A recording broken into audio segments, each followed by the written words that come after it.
व्याख्यामुद्रां करसरसिजैः पुस्तकं शङ्खचक्रे बिभ्रद्भिन्नस्फटिकरुचिरे पुण्डरीके निषण्णः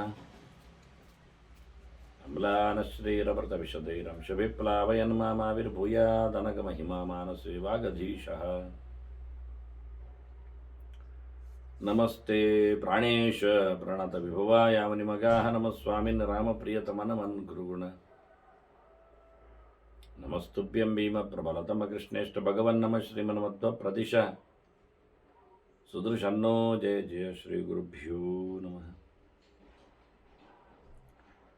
नारायणं सुरगुरुं जगदेकनाथं भक्तप्रियं सकललोकनमस्कृतं च त्रैगुण्यवर्जितमजं विभवाद्यमीशं वन्दे भवग्नम् अमरासुरसिद्धवन्द्यं नारायणं नमस्कृत्य नरं चैव नरोत्तमं देवीं सरस्वतीं व्यासं ततो ಜಯಮುದೀರೇ. ವೇದವ್ಯಾಸರ ಮಹಾಭಾರತದ ಚಿಂತಕರಿಗೆ ವಂದನೆಗಳು. ಶಾಂತಿ ಪರ್ವದ 446ನೆಯ ಪ್ರವಚನ. ಜನಕರಾಜನಿಗೆ ವಸಿಷ್ಠರು ನೀಡುವ ಉಪದೇಶ, ಅದನ್ನು ಭೀಷ್ಮರು ನೆನಪಿಸಿಕೊಂಡು ಧರ್ಮರಾಜನಿಗೆ ತಿಳಿಸ್ತಾ ಇದ್ದಾರೆ. ಭೀಷ್ಮರ ಉತ್ತರಾಯಣದ ನಿರೀಕ್ಷೆಯಲ್ಲಿ ಬಹಳ ಕಡಿಮೆಯ ದಿನಗಳು ಅಂತ ಹೇಳಿ ಧರ್ಮರಾಜ ಮತ್ತೆ ವಿಸ್ತಾರವಾಗಿ ತಾನು ತಿಳ್ಕೊಳ್ಬೇಕು ಅಂತ ಕೇಳಿದ್ದಾನೆ. ಜನಕನು ತನಗೆ ಸ್ಪಷ್ಟತೆ ಬೇಕು ಅಂತ ಹೇಳಿ ಕ್ಷರದ ವಿದ್ಯೆಯ ಸಾಂಖ್ಯದ ಯೋಗದ ಬಗ್ಗೆ ಮತ್ತೆ ವಸಿಷ್ಠರಲ್ಲಿ ಕೇಳಿದಾಗ ಅವರು ಯೋಗ ತತ್ವದ ಬಗ್ಗೆ ಮೊದಲು ಚಿಂತನೆಯನ್ನು ನೀಡಿದರು. ವಿಮುಕ್ತಃ ಸರ್ವಸಂಗೇಭ್ಯಃ ಲಘ್ವಾಹಾರಃ ಜಿತೇಂದ್ರಿಯಃ ಪೂರ್ವರಾತ್ರೇ ಅವರರಾತ್ರೇ ಚ ಧಾರಯೇತ ಮನಃ ಆತ್ಮನಿ. ಯೋಗದಲ್ಲಿ ಬಲಿಷ್ಠವಾದದ್ದು, ಪ್ರಬಲವಾದದ್ದು ಧ್ಯಾನ ಅಂತ ಹೇಳ್ತಾ ಅದನ್ನು ನಡೆಸಿಕೊಡಬೇಕಾದ್ರೆ ಅವನು ಆದಷ್ಟು ಕಡಿಮೆ ಊಟ ಮಾಡಬೇಕು ಅಂತ ಹೇಳುತ್ತಾರೆ. ಆಹಾರ ಜಾಸ್ತಿ ಆದವನಿಗೆ ಯೋಗ ದಕ್ಕುವುದಿಲ್ಲ. ಇದನ್ನು ಕೃಷ್ಣನು ಹೇಳಿದ್ದ, ನಾತ್ಯಷ್ಟತಸ್ತಿ ಯೋಗೋಸ್ತಿ ಅಂತ. ಹಾಗಾದರೆ ಉಪವಾಸ ಮಾಡುವ ಅಂದರೆ ಉಪವಾಸ ಮಾಡಿದರೂ ಆಗುವುದಿಲ್ಲ ಅಂದ ಕೃಷ್ಣ. ನಚೈಕಾಂತ ಮನಸ್ನತಃ ಅಂತ. ಹಾಗಾಗಿ ಮತ್ತೇನು ಮಾಡಬೇಕು? ಅದಕ್ಕೆ ವಸಿಷ್ಠರು ಹೇಳ್ತಾರೆ ಲಘ್ವಾಹಾರ ಅಂತ. ಕಮ್ಮಿ ತಿನ್ನಬೇಕು, ಮತ್ತೆ ಲೈಟ್ ಪದಾರ್ಥಗಳನ್ನು ತಿನ್ನಬೇಕು. ಹಾರ್ಡ್ ಆದ್ದಲ್ಲ ಅಂತ, ಗಡುಸಾದ್ದಲ್ಲ ಅಂತ. ಲಘು. ಜಿತೇಂದ್ರಿಯ, ಇಂದ್ರಿಯಗಳ ನಿಗ್ರಹ. ಇದರ ಬಗ್ಗೆ ಹಿಂದೆ ಮಾತು ಹೇಳಿದ್ದಾರೆ ಅವರು. ಸರ್ವಸಂಗೇಭ್ಯ ವಿಮುಕ್ತ, ಎಲ್ಲದರ ಒಡನಾಟವನ್ನು ಆತ ಬಿಡಬೇಕು. ಯಾಕೆಂದರೆ ಮನಸ್ಸು ಅದನ್ನೇ ಮತ್ತೆ ಮೆಲುಕು ಹಾಕ್ತದೆ ಅಂತ. ಹಾಗಾಗಿ ವಿಷಯಗಳನ್ನಾದಷ್ಟು ಬಿಟ್ಟವ ಮನಸ್ಸನ್ನು ಹಗುರ ಮಾಡಿಕೊಳ್ಳುತ್ತಾನೆ. ಆಗ ಮನಸ್ಸಿಗೆ ಹೊರಗಿನ ಯಾವ ಸಂಗತಿಗಳು ಇರುವುದಿಲ್ಲ. ಹೀಗಾಗಿ ಮನಸ್ಸನ್ನು ಭಗವಂತನಲ್ಲಿ ಧಾರಣೆ ಮಾಡಲಿಕ್ಕೆ ಆಗ್ತದೆ. ಹೊತ್ತು ಯಾವುದು? ಪೂರ್ವರಾತ್ರೆ ಅಪರರಾತ್ರೆ. ಬೆಳಗಿನ ಮೊದಲು ಮತ್ತೆ ರಾತ್ರಿಯ ಕಡೆಗೆ ಅಂತ 2 ಹೊತ್ತು ಹೇಳುತ್ತಾರೆ. ಇದು ಬಹಳ ಚೆನ್ನಾಗಿದೆ.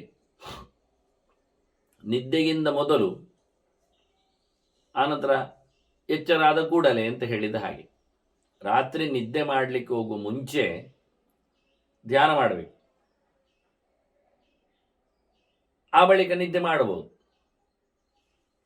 ಮತ್ತೆ ಬೆಳಿಗ್ಗೆ ಎದ್ದ ತಕ್ಷಣ ಧ್ಯಾನ ಮಾಡಬೇಕು. ಮತ್ತೆ ಸ್ನಾನಾದಿಗಳಿಗೆ ಹೋಗುವುದು. ಅಂದರೆ ಸ್ನಾನಕ್ಕಿಂತ ಮೊದಲೇ ಹೇಳಿಕೊಂಡಾಗೆ ಪೂರ್ವರಾತ್ರೆ ಅಪರರಾತ್ರೆ ಚ.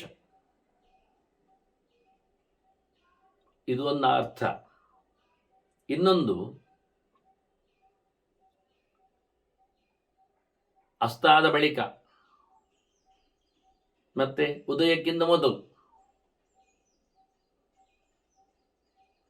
ಇದನ್ನು ಉದ್ದನೆಗೊಳಿಸ್ಲಿಕ್ಕೂ ಆಗತ್ತೆ. ಇದನ್ನು ಕೃಷ್ಣ ಹೇಳುವ ರೀತಿಯಲ್ಲಿ ಹೇಳುವುದಾದ್ರೆ ಯಾನಿಶಾ ಸರ್ವಭೂತಾನಾಂ ತಸ್ಯಾನ್ ಜಾಗರ್ತಿ ಸಂಯಮಿ ಹೇಳಿದಾಗ ಆಯಿತು. ನಟ್ಟಿರುಳು ಅಥವಾ ರಾತ್ರಿ ಅಸ್ತದ ನಂತರ ಉದಯದವರೆಗೆ ಜಗತ್ತು ಎಚ್ಚರ ಆಗುವುದಿಲ್ಲ, ಅಲ್ಲಿ ಯೋಗಿಗೆ ಎಚ್ಚರ ಇರ್ತದೆ ಅಂತಾನೆ. ಹಗಲಿಗೆ ಯೋಗಿ ಎಚ್ಚರದಲ್ಲಿ ಇರುವುದಿಲ್ಲ.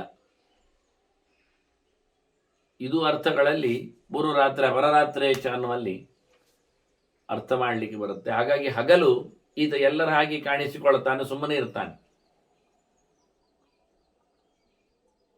ಮಲಗಲಿಕ್ಕೂ ಸಾಕು, ಮಲಗಬಹುದು, ಮಲಗಬೇಕು ಅಂತಲ್ಲ.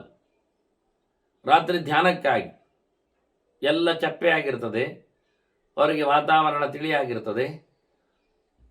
ಎಲ್ಲಿರಬೇಕು ಅಂತ ಇಂದು ಹೇಳಿದ್ದಾನೆ, ಗುಹೆಯಲ್ಲಿಯೋ ಕಾಡಿನಲ್ಲಿಯೋ ನದಿ ತೀರದಲ್ಲಿಯೋ ಅಂತ ಯಾರು ಇರುವುದಿಲ್ಲ ಅಲ್ಲಿ.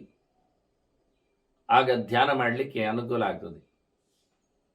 ತನ್ನಷ್ಟಕ್ಕೆ ಒಳಮುಖನಾಗ್ತಾ ಹೋದರೆ ಎಚ್ಚರ ಆದಾಗ ಆಯಿತು. ಬೆಳಿಗ್ಗೆ ಎಚ್ಚರ ಆದ ನಂತರ ಹೋಗಿ ಸ್ನಾನ ಮಾಡಿದ, ಏನು ತಿನ್ನುವುದನ್ನು ಸ್ವಲ್ಪ ತಿಂದ, ಮುಗಿಯಿತು. ಮತ್ತೆ ರಾತ್ರಿಯನ್ನು ಕಾದ, ಮತ್ತೆ ಧ್ಯಾನಕ್ಕಾಗಿ ಎಲ್ಲೋ ಹೊರಗಿಕೊಂಡು. ಮತ್ತೆ ಕೃಷ್ಣನೇ ಹೇಳಿದ್ದ, ಯೋಗಿಯಾದವನೇನು ಅರ್ಜುನ ಕೇಳಿರ್ತಾನಲ್ಲ, ಅವನ ಭಾಷೆ ಅಂತ ಇರ್ತದೆ ಅಂತ, ಅವನೇನು ವಿಚಿತ್ರನಾಗಿರುವುದಿಲ್ಲ. ಅವನು ಲೋಕದ ಮಂದಿ ಹಾಗೆ ಕಾಣುತ್ತಾನೆ, ಗೊತ್ತೇ ಇರುವುದಿಲ್ಲ ಯಾರಿಗೂ. ಅದಕ್ಕೋಸ್ಕರ ಇವನಿಗೆ ಸಮಯವನ್ನು ತೋರಿಸಿಕೊಟ್ರು ವಾಸ್ತವವಾಗಿ. ಇನ್ನು ರಾತ್ರಿಯಿಂದ ಪೂರ್ವ, ರಾತ್ರಿಯ ನಂತರ ಅಂದಾಗ ಇನ್ನೂ ಒಂದು ಅರ್ಥ. ರಾತ್ರಿಯ ಪೂರ್ವ ಅಂದಾಗ ಸಂಜೆ ಹೊತ್ತಿನಲ್ಲಿ ಅಂತ ಅರ್ಥ. ಸೂರ್ಯ ಅಸ್ತಮಾನ ಆದಾಗ, ಇದು ಜಪದ ಹೊತ್ತು, ಆಗಲೇ ಧ್ಯಾನದ ಹೊತ್ತು. ಇನ್ನೊಂದು ರಾತ್ರಿ ಕಳೆದಾಗ ಅಂತ, ಬೆಳಗಿನ ಹೊತ್ತು, ಸೂರ್ಯೋದಯಕ್ಕಿಂತ ಮೊದಲ ಹೊತ್ತು, ಬ್ರಾಹ್ಮ ಮುಹೂರ್ತ. ಇದು ಸಂಧ್ಯಾ ವಂದನೆಯ ಸಮಯ, ಇದು ಸಮಾರ್ಥ, ಇದು ಹೌದು. ಹೀಗೆ ಬಹಳ ಅರ್ಥಗಳಲ್ಲಿ ಈ ಚಿಂತನೆಯನ್ನು ಧ್ಯಾನಗಳು ಮಾಡುವವರಿಗೆ ಅರ್ಥ ಆಗುತ್ತೆ, ಯೋಗಿಗಳಿಗೆ. ಇದನ್ನು ಆಯ್ಕೆ ಮಾಡಿಕೊಳ್ಳುವಲ್ಲಿ ಅನುಕೂಲಗಳಿರ್ತವೆ. ಸ್ಥಿರೀಕೃತ್ಯ ಇಂದ್ರಿಯ ಗ್ರಾಮಂ ಮನಸ ಮಿಥಿಲೇಶ್ವರ. ವಸಿಷ್ಠರು ಹೇಳುತ್ತಾರೆ ಜನಕರಾಜನಿಗೆ, ಇಂದ್ರಿಯಗಳನ್ನೆಲ್ಲ ಗಟ್ಟಿಗೊಳಿಸಬೇಕು, ಅವುಗಳು ಸಡಿಲಾಗಬಾರದು, ಎಲ್ಲಿಯೋ ಹಾರುವಂತೆ ಓಡುವಂತೆ ಬರಬಾರದು. ಆ ಮನಸ್ಸನ್ನು ಮತ್ತೆ ಬುದ್ಧಿಯಿಂದ ಗಟ್ಟಿ ಮಾಡಬೇಕು. ಮನಃ ಬುದ್ಧಿಯ ಸ್ಥಿರಂಕೃತ್ವ. ಈಗ ಮನಸ್ಸು ಮಾತಾಡುವುದಿಲ್ಲ, ಗಟ್ಟಿ ಮಾಡಿಕೊಂಡಿದ್ದಾನೆ ಬುದ್ಧಿಯಿಂದ ಅವ. ಹಾಗೆ ಇಂದ್ರಿಯಗಳಿಂದ ವ್ಯಾಪಾರಗಳನ್ನು ಮನಸ್ಸು ನಿಲ್ಲಿಸಿ, ಮನಸ್ಸಿನ ಕಥೆಯನ್ನು ಬುದ್ಧಿಯಲ್ಲಿ ಕಂಟ್ರೋಲ್ ಮಾಡಿ ಜೀವ ಹೇಗಿದ್ದಾನೆ ಕೇಳಿದರೆ ಪಾಷಾಣ ಇವ ನಿಶ್ಚಲ ಅಂತಾರೆ. ಇವ ಈಗ ಕಲ್ಲು ಬಂಡೆಯಾಗಿದ್ದಾನೆ. ಮತ್ತು ಹೇಳುವುದಾದ್ರೆ ದಾರು ಇವ ಅಂತಾರೆ, ಮರದ ತುಂಡಿನಾಗಿದ್ದಾನೆ, ಸ್ಥಾಣು ಕಂಬದಾಗಿದ್ದಾನೆ, ನಿಶ್ಚಲನಾಗಿದ್ದಾನೆ. ದೇಹವು ಅಲುಗಾಡುವುದಿಲ್ಲ, ಏನಿಲ್ಲ. ಇದನ್ನೇ ನಿಜವಾಗಿ ಮನುಷ್ಯರು, ಯೋಗಿಗಳು, ತಿಳಿದವರು ಯೋಗಿ ಅಂತ ತಿಳಿಸ್ತಾರೆ. ಯೋಗತನ ಅಂತ ಹೇಳ್ತಾರೆ, ಯೋಗದ ಸ್ಥಿತಿ ಅಂತಾರೆ. ಬುಧಾಹ ವಿಧಾನಜ್ಞಾ ತದಾ ಮುಕ್ತಂ ಪ್ರಚಕ್ಷತೆ. ಅವನನ್ನಾಗ ಬಿಡುಗಡೆ ಪಡೆದವ ಅಂತ, ಇಲ್ಲಿಂದ ಹೊರಗೆ ಬಂದಿದ್ದಾನೆ, ಪ್ರಪಂಚಾತೀತನಾಗ್ತಾ ಇದ್ದಾನೆ ಎನ್ನುವ ಅರ್ಥದಲ್ಲಿ ಅವನನ್ನು ತಿಳಿಸ್ತಾರೆ. ಅವನಿಗಾಗ ಬೆಡಿಬಿಟ್ರು ಕೇಳುವುದಿಲ್ಲ, ನ ಶೃಣೋತಿ. ಅವನು ಯಾವುದೇ ರೀತಿಯಾದ ವಾಸನೆಗಳು ಗೊತ್ತಾಗುವುದಿಲ್ಲ, ಎಂಥದ್ದು ಕಾಣುವುದಿಲ್ಲ. ಕಣ್ಣು ಮುಚ್ಚಿದ್ದಾನೆ, ಹೇಗೂ ಕಣ್ಣು ಮಾತ್ರ ಮುಚ್ಚಿದ್ದಲ್ಲ, ಕಿವಿ ಮುಚ್ಚಿಕೊಂಡಿದ್ದಾನವ, ಕೈಯಾರೆ ಅಲ್ಲ, ತನ್ನಷ್ಟಕ್ಕೆ. ಯಾವುದೇ ಇಂದ್ರಿಯಗಳು ಸ್ಪರ್ಶವೂ ಸಹ ಅವನಿಗೆ ಅರ್ಥ ಆಗುವುದಿಲ್ಲ, ಯಾರು ಮುಟ್ಟಿದ್ರೂ ಗೊತ್ತಾಗುವುದಿಲ್ಲ ಅವನಿಗೆ. ಮೈಯಲ್ಲಿ ಹಾವು ಹರಿದ್ರೂ ಅರ್ಥ ಆಗುವುದಿಲ್ಲ, ಮೈ ಮೇಲೆ ಚಿವುಟಿದ್ರೂ ಗೊತ್ತಾಗುವುದಿಲ್ಲ. ಮನಸ್ಸು ಮತ್ತೆ ಉಪರತವನ್ನು ಪಡೆದಿದೆ, ಅದರಿಂದ ನ ಸಂಕಲ್ಪಯತೆ ಮನಃ. ಪಂಚೇಂದ್ರಿಯಗಳ ವ್ಯಾಪಾರದ ಇಲ್ಲದ ಜೊತೆಯಲ್ಲಿ ಮನಸ್ಸಿನ ವ್ಯಾಪಾರವೂ ಇಲ್ಲ, ಏನು ಯೋಚನೆಗಳಿಲ್ಲ. ಸೀದ ಬುದ್ಧಿ ಮನಸ್ಸನ್ನು ತಗೊಂಡೋಗಿ ದೇವರ ವಿಶೇಷವಾದ ರೂಪದೆಡೆಗೆ ಹಚ್ಚಿಬಿಟ್ಟಿದೆ. ನ ಚಾಭಿಮನ್ಯತೆ ಕಿಂಚಿತ್ ನ ಚ ಬುದ್ಧ್ಯತಿ. ಕಾಷ್ಟವದೆ. ಕಟ್ಟಿಗೆಗೆ ಎಂತಾದ್ರೂ ಅರ್ಥ ಆಗ್ತದ? ಕಟ್ಟಿಗೆಯನ್ನು ಮುಟ್ಟಿದ ಅದಕ್ಕೆ ಸ್ಪರ್ಶದ ಜ್ಞಾನ, ರೋಮಾಂಚ ಆಗುವುದು ಎಂಥದಿಲ್ಲ. ಕಟ್ಟಿಗೆ ಹಾಗೆ ಇವನೊಂದು ಕಟ್ಟಿಗೆ ಆಗಿ ಹೋಗ್ತಾನೆ. ಎಂಥವೂ ಆಗುವುದಿಲ್ಲ. ಪರಿಸರದಿಂದ ಏನೂ ನಡೆಯುವುದಿಲ್ಲ ಅವನಿಗೆ. ಯಾವುದೇ ರೀತಿಯಾದ ಸ್ಪಂದನ ಅಲ್ಲಿ ಬರುವುದಿಲ್ಲ. ಎಚ್ಚರ ಇದ್ದರೆ ತಾನೇ ಎಲ್ಲ ಆಗುವುದು. ತದಾ ಪ್ರಕೃತಿ ಮಾಪನ್ನಂ ಯುಕ್ತಂ ಆಹುಹು ಮನುಷ್ಯನ. ಆಗ ಅವನಿಗೆ ಸಹಜವಾದ ಸ್ಥಿತಿ ಬಂದಿದೆ ಅಂತ ಯೋಗಿಗಳು ಮಾತನ್ನು ಹೇಳುತ್ತಾರೆ. ಇದರಿಂದ ಅವ ಯಾವ ಕಾಲದಲ್ಲಿಯೂ ಸೋತೋಗುವುದಿಲ್ಲ, ಹಾಳಾಗುವುದಿಲ್ಲ. ನ ತಿರ್ಯಗ್ಗತಿಮವಾಪ್ನಿಯಾತ್. ಈ ಪ್ರಕಾರವಾದ ಯೋಗವನ್ನು ಮಾಡಿಕೊಂಡು ಧಾರಣೆಯಲ್ಲಿ ಇದ್ದವ ನಡುವಿನಲ್ಲಿ ಹೋದರು. ಇದರ ಬಗ್ಗೆ ಅರ್ಜುನ ಸುಮಾರು ಪ್ರಶ್ನೆ ಕೇಳ್ತಾನೆ. ಅದಕ್ಕೆ ಕೃಷ್ಣ ಚಿನ್ನ ಬರೈವ ಅಂತೇಳಿ ಹೇಳಿಕೊಂಡು ಅತ್ತ ಇಲ್ಲ ಇತ್ತ ಇಲ್ಲ, ಪೂರ್ತಿಯನ್ನು ದೇವರನ್ನು ಕಾಣಲಿಕ್ಕೆ ಆಗಲಿಲ್ಲ, ಯೋಗ ಮಾರ್ಗದಲ್ಲಿ ತುಳಿದಿದ್ದಾನೆ, ಎಷ್ಟೋ ಸಮಯ ಆಗಿದೆ, ಸತ್ತೋದ್ರೆ ಏನು ಪರವಾಗಿಲ್ಲ, ಅವನು ನೀಚೆ ಅವನಿಗೆ ಹೋಗುವುದಿಲ್ಲ, ಮತ್ತವನ ಮನುಷ್ಯನಾಗಿ ಪ್ರಯತ್ನಿಸಿ ಮುಂದೇ ಹೋಗ್ತಾನೆ. ಅದಿಲ್ಲಿ ಹೇಳುವುದಿಲ್ಲ ಅವರು.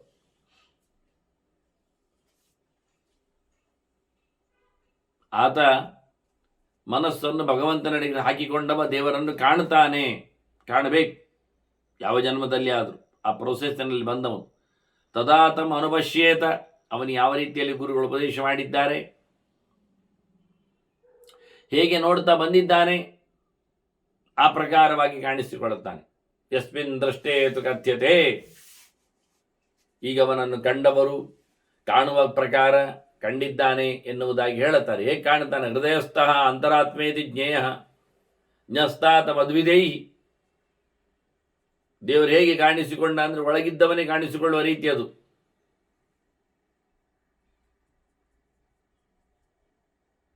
ಕೃಷ್ಣ ಅದನ್ನು ಹೇಳಲಿಲ್ವಾ? ಈಶ್ವರ ಸರ್ವಭೂತಾನ ಮೃದ್ದೇಶೆ ಅಂತ. ಹಾಗಾಗಿ ಹೃದಯಸ್ಥಃ ಅಂತ ದೇಹದ ನಡುಭಾಗದಲ್ಲಿ ಹೃದಯದಲ್ಲಿ ಕಾಣಿಸಿಕೊಳ್ಳುತ್ತಾನೆ.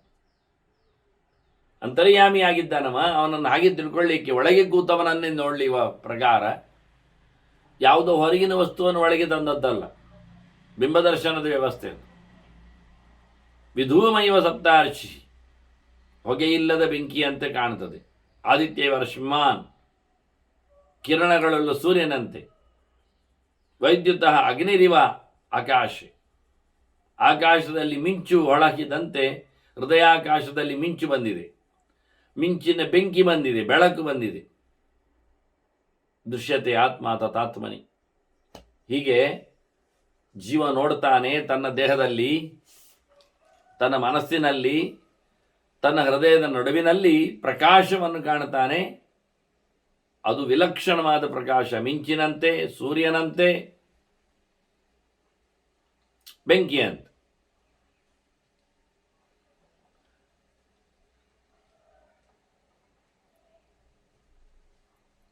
ವಾಸ್ತವವಾಗಿ ಮೂರಲ್ಲ. ವಿದ್ಯುತ್ವತ್ ಮಾನುಷಾ ವಿದ್ಯು ಸೂರ್ಯಮಂಡಲವತ್ ಸುರಾಹ ಅಂತ ಕ್ರಮ. ಸೂರ್ಯನಾಗಿ ಕಾಣುವಂಥದ್ದು ಅದು ದೇವತೆಗಳಿಗೆ, ಸುರರಿಗೆ.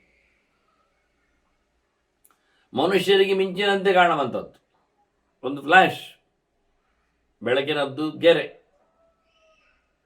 ಹಾಗೆ ಕಾಣ್ತಾನೆ.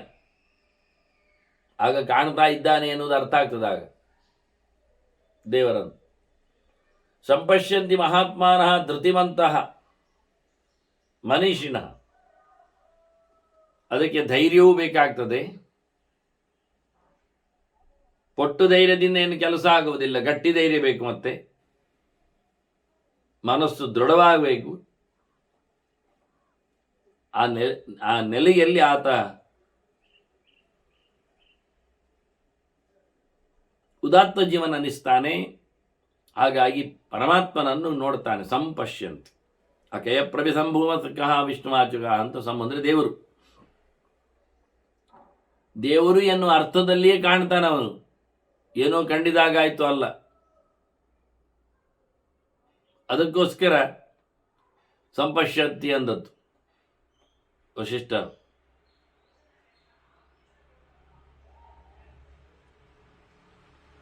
ಭಗವಂತನನ್ನು ಚೆನ್ನಾಗಿ ಗಮನಿಸ್ತಾನೆ.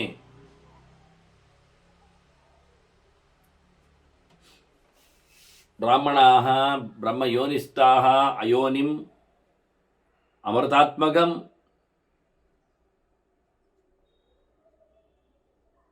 ವೇದವನ್ನು ಬಲ್ಲವರು ಅವರ ಬಗ್ಗೆ ತಿಳಿಸಿಕೊಡ್ತಾರೆ ಹಾಗೆ ಅಂತ. ಅವರು ಶಾಸ್ತ್ರದಲ್ಲಿ ಭಗವಂತನನ್ನು ಹುಡುಕಿದವರು, ಮತ್ತೆಲ್ಲಿಯೂ ಸಿಗಲಾರನು ಭಗವಂತ. ಹಾಗಾಗಿ ಶಾಸ್ತ್ರೀಯನ್ನಿತ್ವ ತಂದದ್ದು ಅವನನ್ನು. ಅಂತಹ ಭಗವಂತನನ್ನು ಅವನು ಕಂಡಿದ್ದಾನೆ ಅನ್ನುವುದಾಗಿ ಉಳಿದವರು ತಿಳಿಸ್ತಾರೆ. ಅವನು ಅಮೃತಪ್ರಾಯನಿದ್ದಾನೆ ಭಗವಂತ. ಯಾವುದೋ ವ್ಯಕ್ತಿಯಿಂದ ವಸ್ತುವಿನಿಂದ ಹುಟ್ಟಿ ಬಂದವನಲ್ಲವನು. ಆ ನೆಲೆಯಲ್ಲಿ ಭಗವಂತನ ದರ್ಶನವನ್ನು ಅವನು ಮಾಡಿರ್ತಾನೆ. ಸರ್ವತ್ರ ಸಂಪನ್ನನಾದ ಭಗವಂತ ಅವನು. ತತ್ತತ್ರ ಸರ್ವಭೂತೇಷು, ವಾಸ್ತವವಾಗಿ ಎಲ್ಲೆಡೆ ನಿಂತವನು. ಧ್ರುವಂ ತಿಷ್ಠನ್ ನ ದೃಶ್ಯತೆ. ಸುಮ್ಮನೆ ಇದ್ದವನಿಗೆ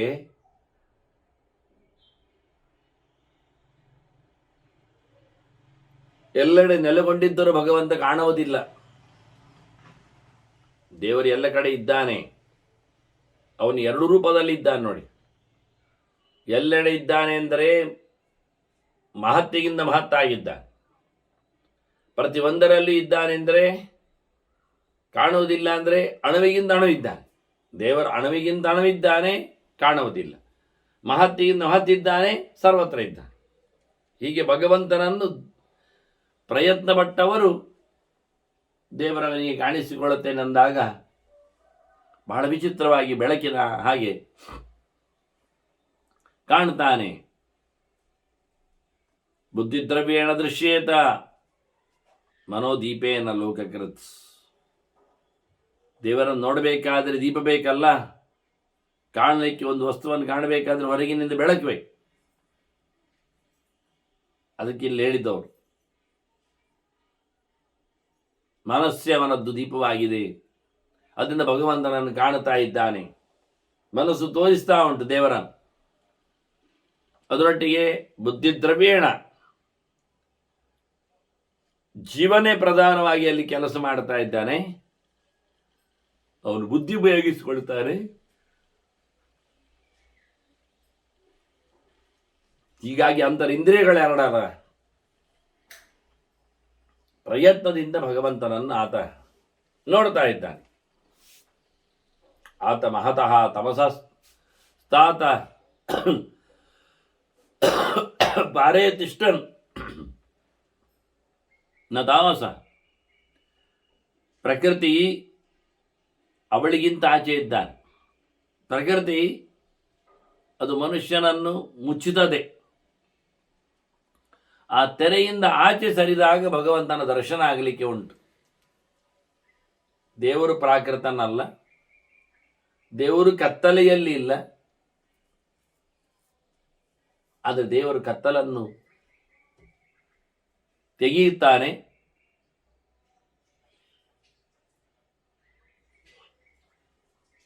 ತಮಸ್ಸಿ ಅಭಿಮಾನಿಯಾದ ಮಹಾಲಕ್ಷ್ಮಿಗಿಂತಲೂ ಆಚೆ ಇದ್ದಾರೆ, ಮಿಗಿಲಿದ್ದಾರೆ. ತಮಸಸ್ತು ಬಾರೇ ಅಂತ ಹೇಳಿ ಪುರುಷ ಸೂಕ್ತ ಕೊನೆಯಲ್ಲಿ ದೇವರ ದರ್ಶನದ ಚಿಂತನೆಯನ್ನು ಕೊಡುತ್ತದೆ. ಆದಿತ್ಯವರ್ಣಂ ಅಂತ ಹೇಳಿ, ವೇದಾಹಮೇತಂ ಪುರುಷಂ ಮಹಾಂತಂ ಅನ್ನುವ ನೆಲೆಯಲ್ಲಿ ಆ ಮಂತ್ರದಲ್ಲಿ ನಾಣ್ಯಪಂಥಾಯನಾಯಿ ವಿದ್ಯತೆ, ಬೇರೆ ದಾರಿ ಇಲ್ಲ, ಈ ರೀತಿಯಾಗಿ ದೇವರನ್ನು ಕಂಡುಕೊಂಡೇ ಭಗವಂತನ ಎಡೆಗೆ ಸಾಗುವಂಥದ್ದು ಅಂತ. ನಾಮಾನಿ ರೂಪಾಣಿ ವಿಚಿತ್ಯ ಧೀರ, ಪ್ರತಿಯೊಂದು ಕಡೆಯಲ್ಲಿ ವಿಶಿಷ್ಟವಾದಂಥ ಭಗವಂತನ ರೂಪಚಿಂತನೆಯನ್ನು ಮಾಡ್ತಾ, ಹೇಗೆ ಚತುರ್ಮುಖರಿಂದಲೇ ಹಿಡಿದ ಅದು ಪರಂಪರೆ ಧಾತ ಪರಸ್ತ ಯಮುದಾ ಜಹಾರ, ಈ ರೀತಿಯಾಗಿ ಭಗವಂತನ ದರ್ಶನ ಮಾಡ್ತಾನವ. ಹೀಗೆ ದೇವರನ್ನು ತಿಳ್ಕೊಳ್ಳಿಕ್ಕೆ ಉಂಟು ಹೇಳಿ ವೇದಗಳನ್ನೆಲ್ಲ ಅರಿತವರು ಹೇಳೋ ಮಾತಿದು.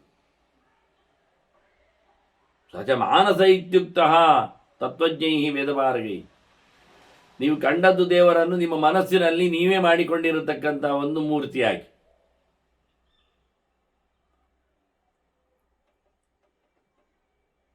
ಅವನು ಅವರವರ ಮನಸ್ಸಿಗೆ ಮಾತ್ರ ಪ್ರತ್ಯಕ್ಷನಾಗ್ತಾನೆ ಹೊರತು ಎಲ್ಲರಿಗಲ್ಲ, ಎಲ್ಲರಿಗೆ ಕಂಡ ಬಗೆ ಅಲ್ಲ. ಹೀಗೆ ಯಥಾರ್ಥವನ್ನು ಅರಿತವರು ತಿಳಿಸಿಕೊಡ್ತಾರೆ ಅವನ ಪ್ರತ್ಯಕ್ಷ ಹೇಗಿದೆ. ಅವನ ಮನಸ್ಸಿನಲ್ಲಿ ಗುರುಗಳು ಹೇಳಿದ ನೆಲೆಯಲ್ಲಿ ಮಾಡಿಕೊಂಡಿರತಕ್ಕಂಥ ಚಿತ್ರ ಅದವನನ್ನು ಹೇಗೆ ಕಂಡಿದೆ ಅನ್ನುವ ಚಿಂತನೆಯನ್ನು ಅವರು ಕೊಡುತ್ತಾರೆ. ವಿಮಲ ವಿತಮಸ್ಕಶ್ಚ ನಿರ್ಗುಣ ಅಲಿಂಗ ಸಂಜ್ಞಕ. ಮತ್ತೆ ಕಲ್ಪನೆಗೆ ಬಂದಾಗ ಮತ್ತೆ ಪುನಃ ತಪ್ಪು ಬರಬಾರದು ಅಂತೇಳಿ ಮಗದೊಮ್ಮೆ ಹೇಳ್ತಾರೆ, ಅವನು ಶುದ್ಧನಿದ್ದಾನೆ, ಯಾವುದೇ ಪ್ರಕಾರವಾಗಿರತಕ್ಕಂಥ ಪ್ರಾಕೃತ ಧರ್ಮಗಳು ಅವನಲ್ಲಿ ಇಲ್ಲ,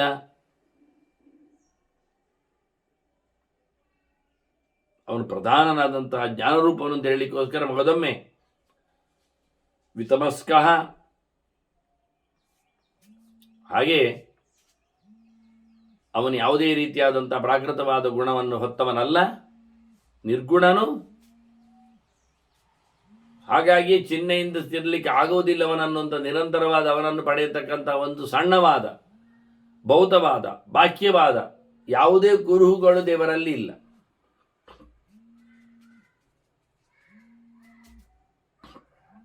ಕೊಂಬು ಇದ್ದವನು ಇಲ್ಲ, ಬಾಲೆ ಇದ್ದವನು ಅಲ್ಲ, ಬಾಯಿ ಇದ್ದವನು, ಹೀಗೆಲ್ಲ ಹೇಳಲಿಕ್ಕೆ ಬರುವುದಿಲ್ಲ ದೇವರನ್ನು. ಭೌತವಾದ ಪರಿಚಯವನ್ನು ಅವನಲ್ಲಿ ಮಾಡಿಕೊಳ್ಳಿಕ್ಕೆ ಆಗುವುದಿಲ್ಲ ಅಂತ ಭಗವಂತನವ ನೋಡಿರ್ತಾನೆ. ಇದನ್ನೇ ಯೋಗ ಅಂತ ಹೇಳುವುದು ಅಂತ ಯೋಗದ ಬಗ್ಗೆ ಮೊದಲು ಹೇಳಿದರು ವಸಿಷ್ಠರು ಜನಕನಿಗೆ. ಯೋಗಮೇ ತತ್ವ ಅವು ಸುಮಾರು ಕೇಳ್ತಾನೆ. ಸಾಂಖ್ಯ ಯೋಗ ಕೇಳಿದ್ದ, ವಿದ್ಯೆ ಕೇಳಿದ್ದ, ಅದರ ಮೊದಲಿಗೆ ಮತ್ತೆ ಅಕ್ಷರಗಳನ್ನು ಕೇಳಿದ್ದಾನೆ. ಹಾಗಾಗಿ ಅವರು ಕಡೆಯಲ್ಲಿ ಕೇಳಿದ್ದ ನೆಲೆಯಲ್ಲಿ ಯೋಗವನ್ನು ಹೇಳುತ್ತಾ ಯೋಗಮೇ ತತ್ ಯೋಗಾನಾಂ ಮನ್ಯ ಯೋಗಸ್ಯ ಲಕ್ಷಣಂ. ಇದನ್ನು ನಾನು ಯೋಗ ಅಂತ ತಿಳ್ಕೊಳ್ತೇನೆ, ಇದು ಯೋಗದ ಕ್ರಮ, ಇದು ಯೋಗದ ಚಿಂತನೆಯನ್ನು ಹೇಳಿದ್ದೇನೆ.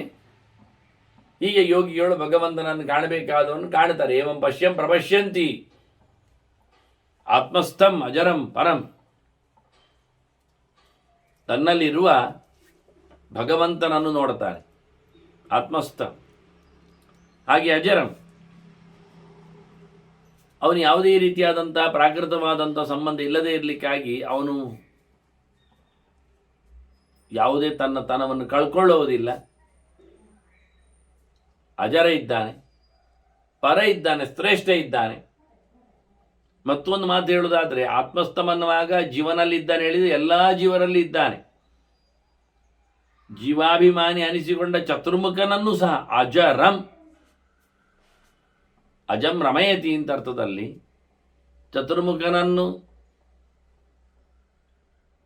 ವಿಶೇಷವಾಗಿ ಅವನಿಗೆ ಆನಂದವನ್ನು ಕೊಡುವವ, 100ಕ್ಕೆ 100 ಆನಂದವನ್ನು ಕರುಣಿಸುವ ವ್ಯಕ್ತಿ. ಹಾಗಾಗಿ ಎಲ್ಲ ಜೀವರಲ್ಲಿಯೂ ಇದ್ದಾನೆ. ಆನಂತರ ಪ್ರತ್ಯೇಕನಾಗಿದ್ದಾನೆ, ಉತ್ತಮನೂ ಇದ್ದಾನೆ, ಪೂರ್ಣನೂ ಇದ್ದಾನೆ. ಈ ರೀತಿಯಾಗಿ ಭಗವಂತನನ್ನು ಕಾಣಬೇಕಾದವನನ್ನು ಕಾಣುವ ಕಥೆಯನ್ನು ಉಲ್ಲೇಖ ಮಾಡುತ್ತಾ ಸಾಂಖ್ಯರ ಬಗ್ಗೆ ಚಿಂತನೆಯನ್ನು ಕೊಡ್ತಾರೆ. ಅವನು ಕೇಳಿದ ಇನ್ನೊಂದು ಮುಖ ಅಂತ. ಸಾಂಖ್ಯರು ಹೇಳುವುದನ್ನು ನಾವು ಬಹಳ ಸರ್ತಿ ಕೇಳಿದ್ದೇವೆ, ಅದನ್ನೇ ಹೇಳ್ತಾರವರು. ಅವ್ಯಕ್ತ ಅಂತ ಉಂಟಲ್ಲ ಪ್ರಕೃತಿ, ಅದು ಮೊದಲನೇದ್ದು ತತ್ವ ಲೆಕ್ಕಾಚಾರಕ್ಕೆ. ಆನಂದ ತಸ್ಮಾತ್ ಮಹತ್, ಎರಡನೇದ್ದು ಮಹತ್ ತತ್ವ, ಅದು ಚತುರ್ಮುಖ ತತ್ವ, ಅದಕ್ಕೆ ಅಭಿಮಾನಿ. ಸರಸ್ವತಿಯು ಸೇರಿಕೊಂಡು ವಾಯು ಭಾರತೀಯರು ಸಹ ಮತ್ತೆ ಮಹತ್ತತ್ವದಿಂದ ವಿಕಾರ ಪಡೆದದ್ದು ಮತ್ತೆ ಅಹಂಕಾರ ತತ್ವ, ಅದು ರುದ್ರದೇವ. ಗರುಶೇಷರನ್ನು ಇಟ್ಕೊಳ್ಳಿ. ಹೀಗೆ 3 ಮಜಲುಗಳಾದರೆ ಮತ್ತೆ ಉಳಿದದ್ದು ಪಂಚಭೂತಗಳದ್ದು. ಅಹಂಕಾರದಿಂದ, ತಾಮಸ ಅಹಂಕಾರದಿಂದ ಪಂಚಭೂತಾನಿ ಅಹಂಕಾರಾತ್ ಆಹುಹು ಸಾಂಖ್ಯ ನಿದರ್ಶನ. ಸಾಂಖ್ಯವನ್ನು ಚೆನ್ನಾಗಿ ನೋಡಿಕೊಳ್ಳೋರು ಹೇಳ್ತಾರೆ, ಅವ್ಯಕ್ತ ಮಹದ್ ಅಹಂಕಾರ ಹೇಳಿದ ತಕ್ಷಣ ಅಹಂಕಾರದ ಬ್ರಾಂಚಸ್ ಪಂಚಭೂತಗಳು ಎಲ್ಲ ಮುಗಿಯಿತು. ಪಂಚಭೂತಗಳು ಅಂದರೆ ಮುಗಿದೋಯ್ತು ಇಡೀ ಪ್ರಪಂಚವನ್ನು ಪರಿಚಯಿಸಿದ ಹಾಗೆ. ಹಾಗಾಗಿ ಏತಾ ಪ್ರಕೃತೆಯ ಅಷ್ಟೌ, ಇಲ್ಲಿ 8 ಪ್ರಕೃತಿ ನೋಡ್ಲಿಕ್ಕೆ ಹೋದ್ರೆ, ಇನ್ನೆಲ್ಲ ವಿಕೃತಿಯೇ ಮತ್ತೆಂದು. ಹಾಗಾಗಿ ವಿಕಾರಾಶ್ಚಾಪಿ ಷೋಡಶ, ಉಳಿದದ್ದು 16 ವಿಕಾರ. 5 ಭೂತಗಳು, ಮಹತ್ತತ್ವ, ಅಹಂಕಾರ ತತ್ವ, ಅವ್ಯಕ್ತ ತತ್ವ, ಅದು ಹೇಳಿಬಿಟ್ರೆ ಮತ್ತೆ ಪಂಚಭೂತಗಳ ಜೊತೆಯಲ್ಲಿ ಹೇಳಬೇಕಾದ ಸಂಗತಿಗಳು ಅದು ಬಹಳ ಸುಲಭವಾಗಿ. ಮುಂದಿನದು 16 ಪಂಚಭೂತಗಳು ಮತ್ತೆ 3 ಪ್ರಕೃತಿಯ ಆದರೆ ವಿಕೃತಿಯಲ್ಲಿ 16. ವಿಕೃತಿಯಲ್ಲಿ 16, 11 ಇಂದ್ರಿಯಗಳೇ ಉಂಟಲ್ಲ, ಮನಸ್ಸು ಸೇರಿ. ಮತ್ತೆ ಪಂಚಭೂತಗಳದ್ದು ವಿಷಯಗಳು ಶಬ್ದ ಸ್ಪರ್ಶ ರೂಪ ರಸ ಗಂಧಗಳಾಯಿತು, ಒಟ್ಟು 16. ಒಟ್ಟು ಸೇರಿ 24 ಆಯ್ತಲ್ಲ. 16 ಮತ್ತೆ 8 ಅಲ್ಲೇ ಆಯ್ತು, 25 ದೇವರೇ. ಹಿಂದೆ ಹೇಳಿದಾಗೆ ಪಂಚವಿಂಶಃ ಪ್ರಕೀರ್ತಿತ ಅಂತ. ಆದ್ರಿಂದ ಈ ತತ್ವಗಳು ಇಡೀ ಪ್ರಪಂಚ ಇಷ್ಟೇ. ಸಾಂಖ್ಯರ ಪ್ರಕಾರ 24 ತತ್ವಗಳು, ಭಗವಂತ 25ನೇವ.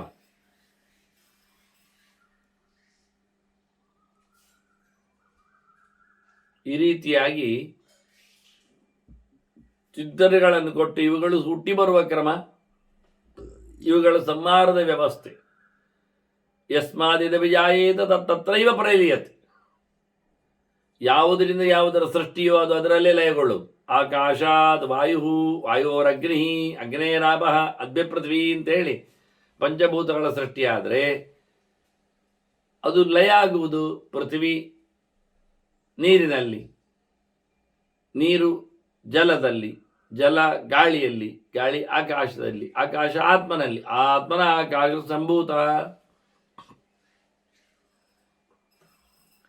ಹೀಗೆ ಯಾವುದು ಯಾವುದರಿಂದ ಸೃಷ್ಟಿಯಾಯಿತೋ ಅದು ಅದುಗಳ ಒಳಗೆ ಪ್ರವೇಶ ಮಾಡ್ತದೆ. ನೀರಿನಿಂದ ಮಣ್ಣಿನ ಸೃಷ್ಟಿಯಾದರೆ ಮಣ್ಣು ನೀರಿನಲ್ಲಿ ಲಯಗೊಳ್ಳುತ್ತದೆ ಅನ್ನೋದನ್ನು ಉಲ್ಲೇಖ ಮಾಡಿ ತೋರಿಸಿದರು. ಇದು ಅವುಗಳ ಕ್ರಮ. ತತ್ರೈವ ಪ್ರಲೀಯತೆ. ಆದರೆ ಈ ಲಯಕ್ಕೆ ಒಂದು ವ್ಯವಸ್ಥೆ ಉಂಟು, ಲಯಕ್ಕೊಂದು ಲಯ ಇದೆ. ಲೀಯಂತೆ ಪ್ರತಿಲೋಮೇನ, ರಿವರ್ಸ್ ಅಲ್ಲಿ ಲಯ ಆಗುವುದು. ಅದರಿಂದ ಮೊದಲು ಹುಟ್ಟಿದ್ದು ಕಡೆಯವರೆಗೆ ಇರ್ತದೆ. ಆಕಾಶದಿಂದ ವಾಯು ಬಂತು ಅಂದಾಗ, ವಾಯುವಿನಿಂದ ಬೆಂಕಿ ಅಂದಾಗ, ಬೆಂಕಿಯಿಂದ ನೀರು, ನೀರಿನಿಂದ ನೆಲ ಅಂದರೆ ಮಣ್ಣು, ಮಣ್ಣು ನೀರಿನಲ್ಲಿ ಲಯಗೊಳ್ತದೆ. ಆಗ ಆಕಾಶ ಹಾಗೆ ಇರ್ತದೆ. ನೀರು ಬೆಂಕಿಯಲ್ಲಿ, ದೊಡ್ಡ ಬೆಂಕಿಯಲ್ಲಿ ಸಣ್ಣ ನೀರು. ಆ ರೀತಿಯಾಗಿ ಬೆಂಕಿಯದು ಗಾಳಿಯಲ್ಲಿ, ಗಾಳಿ ಆಕಾಶದಲ್ಲಿ. ಈ ರೀತಿಯಾಗಿ ಅವುಗಳ ಲಯವನ್ನು ಉಲ್ಲೇಖ ಮಾಡಿತು. ಪ್ರತಿನೋಮದಲ್ಲಿ ಲಯ. ದೃಶ್ಯಂತೆ ಚ ಅಂತರಾತ್ಮನ. ಇಲ್ಲಿ ಇವುಗಳ ಲಯಕ್ಕೂ ಮತ್ತು ಸೃಷ್ಟಿಗೂ ಒಳಗಿದ್ದ ಭಗವಂತ ಕಾರಣ ಇದ್ದೇ ಇದ್ದಾನೆ. ಅದನ್ನು ನೋಡ್ತಾರ. ದೇವರ ವಿಶೇಷವಾದ ಮುತುವರ್ಜಿಯಿಂದ ಎಲ್ಲದರ ಸೃಷ್ಟಿ, ಒಂದರ ನಂತರದಲ್ಲಿ ಒಂದರ ಸೃಷ್ಟಿ, ಒಂದರ ನಂತರದಲ್ಲಿ ಒಂದರ ವಿನಾಶ. ದ್ರವ್ಯಂಕರ್ಮಚ ಕಾಲಶ್ಚೇತ ಧರ್ಮಂಕರ್ಮಚ ಕಾಲಶ್ಚ ಸ್ವಭಾವೋ ಜೀವಯವ ಚೇತನುಗ್ರಹದ ಸಂದಿನ ಸಂತ್ಯದಪೇಕ್ಷೆಯ ಅಂತೇಳಿ, ಇದನ್ನು ನೀವು ದ್ರವ್ಯ ಅಂತ ತಗೊಳ್ಳಿ, ಕಾಲದಲ್ಲಿ ಸೇರಿಸಿ, ದೇಶದಲ್ಲಿ ನೋಡಿ, ಯಾವಾಗಲೂ ಇರಬೇಕಾದ ಸಂಗತಿ ಅಂತ. ಹಾಗಾಗಿ ಸೃಷ್ಟಿಯಲ್ಲಿ ಅನುಲೋಮ ಅದೇನುದು ಹಾಗೆ, ಸಂಹಾರದಲ್ಲಿ ಪ್ರತಿಲೋಮ ಹೋಗ್ತದೆ. ಅನುಲೋಮೇನ ಜಾಯಂತೆ, ಪ್ರತಿಲೋಮೇನ ವಾಸ್ತವವಾಗಿ ಹೋಗುವಂಥದ್ದು, ತಿರುಗಿ ಹೋಗುವಂಥದ್ದು. ಅದಕ್ಕೆ ದೃಷ್ಟಾಂತ ಸಾಗರಸ್ಯೋರ್ಮಯತ ಅಂತಾರೆ. ಸಮುದ್ರದಲ್ಲಿ ಬೀಳುತ್ತದೆ ಅಲೆ, ಸಮುದ್ರದಲ್ಲಿ ಲಯಗೊಳ್ಳುತ್ತದೆ ಅಂತ. ಹಾಗೆ ಎಲ್ಲಿಂದ ಹುಟ್ಟಿದ್ದು ಅಲ್ಲಿಗೆ ಹೋಗುವಂಥದ್ದು ಹೇಳುವಂಥದ್ದು ತೋರಿಸಲಿಕ್ಕೆ ಸಮುದ್ರದ ಅಲೆಯ ದೃಷ್ಟಾಂತ ಅಷ್ಟೆ. ಮತ್ತೆ ಅದು ಪ್ರಳಯದಲ್ಲಿ ಒಂದೇ ಆಗ್ತದೆ. ಒಂದೇ ಅಂದರೆ ಎಲ್ಲ ವಿಭ್ರಮಗಳು ಇಲ್ಲ. ಸೃಷ್ಟಿಯ ಕ್ರಮ ಹಾಗೆ ಅಲ್ವಾ, ಸೃಷ್ಟಿಯಲ್ಲಿ ಬಹುತ್ವವನ್ನು ಪಡೆಯುವುದು. ಬಹುಸ್ಯಾಂ ಪ್ರಜಾ ಯೇತಿ ಅಂತ. ಅದನ್ನ ಪ್ರಳಯದಲ್ಲಿ ಭಗವಂತ ಮಾತ್ರ ಇದ್ದಾನೆ, ಉಳಿದವು ಯಾವುದಕ್ಕೂ ತಾವಿದ್ದೇವೆ ಅಂತ ಗೊತ್ತಿಲ್ಲ. ಉಳಿದವು ಪೂರ್ತಿ ಅಸ್ವತಂತ್ರಗಳು.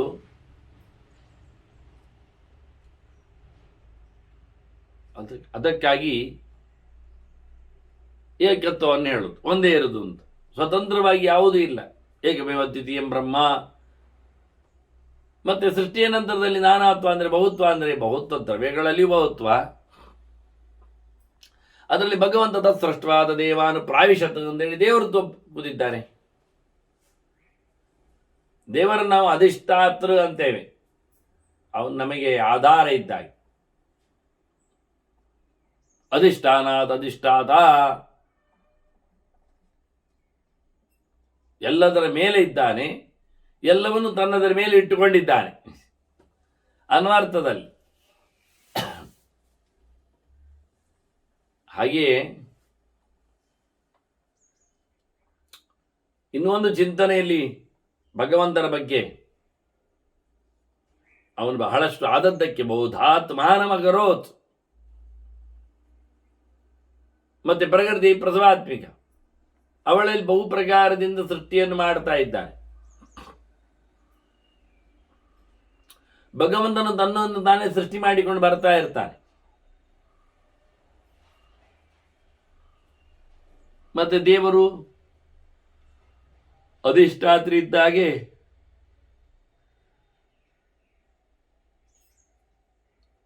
ಭಗವಂತ ಎಲ್ಲರೊಳಗೂ ಇದ್ದಾನೆ. ಆದ್ರಿಂದ ಎಲ್ಲವನ್ನು ತಿಳ್ಕೊಂಡಿದ್ದಾನೆ. ಆದ್ರಿಂದ ಇದೆಲ್ಲವೂ ಕ್ಷೇತ್ರ ಅಂತ ಅನಿಸಿದೆ. ಆದ್ರಿಂದ ಅವನು ಕ್ಷೇತ್ರಜ್ಞ. ಇದಂ ಶರೀರಂ ಕೌಂತೆಯ ಕ್ಷೇತ್ರವಿದ್ಯ ವಿಧೀಯತೆ ಅಂತ ಕೃಷ್ಣ ಹೇಳಿದರೆ, ಎಲ್ಲವೂ ಎಲ್ಲದರ ಕ್ಷೇತ್ರವೇ ಆಗಿದೆ ಅಲ್ವಾ. ಹಾಗಾಗಿ ಪ್ರಕೃತಿಯೇ ಕ್ಷೇತ್ರವಾಗಿದೆ. ಭಗವಂತ ಕ್ಷೇತ್ರಜ್ಞನಿದ್ದಾನೆ ಮುಖ್ಯವಾಗಿ. ಅದನ್ನು ತಚ್ಚಕ್ಷೇತ್ರಂ ಮಹಾನಾತ್ಮ, ಮುಖ್ಯವಾಗಿ ಮಹತ್ತತ್ವ ದೊಡ್ಡದಾದ ಕ್ಷೇತ್ರ, ಅಲ್ಲಿಂದ ಶುರುವಾದದ್ದು ಜೀವನಿಗೆ. ಪಂಚವಿಂಶಃ 25ನೇ ಭಗವಂತ ಅಧಿತಿಷ್ಠತಿ, ಅದರ ಮೇಲೆ ಇದ್ದಾನೆ. ಅದು ಅವನನ್ನು ಆಶ್ರಯಿಸಿ ಕೂತಿದೆ. ಹಾಗಾಗಿ